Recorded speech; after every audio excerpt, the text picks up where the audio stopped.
Probers, and welcome to the Toad Probe once again. Of course, the Beast and I are on the very edge of extinction today, Swampside, and joining us there is Dr. Ben McNeil. Now, Ben is a Senior Research Fellow at the University of New South Wales Climate Change Research Centre, and he brings a business perspective to the table, to the swamp. And Ben, can I start by asking is, where is Australian business, do you think, in relationship to the issue of climate change? I reckon Australian business is probably middle of the road in terms of internationally. But so now we're going to have this carbon price in the system with carbon tax.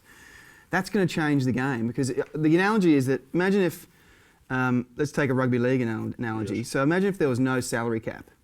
Right? So we take the New York Yankees, the Brisbane Broncos, they get all cashed up, right? Melbourne they're Storm. The ones, Melbourne Storm, they're the clubs that prosper. They're the ones that can actually do well in the competition. What we're doing is essentially saying, well, we want to level up that field. We want the other guys to actually prosper as well. So what we're doing now in Australia is that we're saying, well, whatever pollution that the big guys are emitting, we're going to tax you.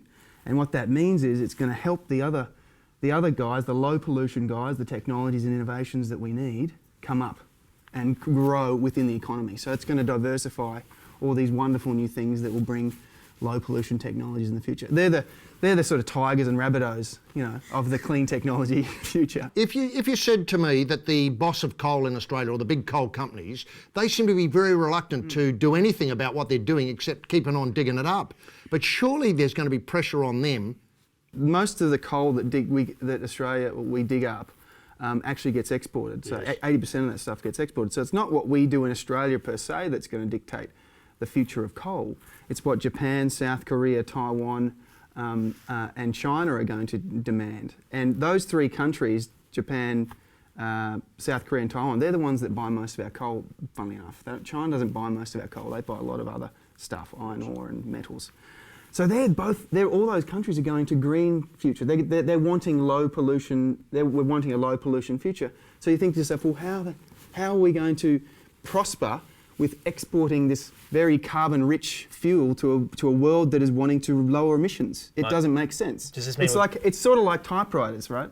So we're sort of exporting typewriters to a world that wants iPads. There's a lot of suggestion that the change will be so rapid that you'll lose, this is especially coming from, say, Tony Abbott, that you'll lose Whyalla overnight, or the poor old people of the Illawarra will have to go and, grow corn to survive and all that sort of stuff. Is that likely? That's nonsense.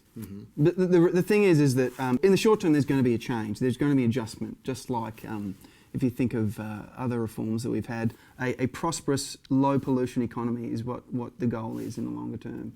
What about in the short term? What can you say to people out there who might be driving trucks, or might be a milkman, for instance, who's delivering milk and all he knows is that his bill's going up, and this is not a good thing for him? All I can say is that it's up to the government to really have the effective transition arrangements for those people who have done something for 40 years and they're going to, let's say, lose their jobs in the next 5 or so years or 10 years. Into more productive, more higher paying jobs of the future. Now, we can't sit back and just say our industry is going to stay the same. I mean, that just doesn't happen. Let alone what we do to ourselves, the world is going to impose this cost on us anyway. So it's very important for us to have this strategy in the longer term to say, look, let's be smart about it. There's something funny in the media where politicians against this will claim that, well, Australia doesn't have to lead us, doesn't have to lead the world. But by the sounds of it, it doesn't sound like we are leading the world at all. The problem is that with Australia is carbon obese. So what this means is that for every unit of production we have in Australia, we put out more carbon pollution than any other developed nation by far, and we're nearly up there towards China. And the reason we have that is because of historical reasons. It's not because we're all evil and governments before, It's because we are dependent on coal. Yeah, I burn tyres during winter.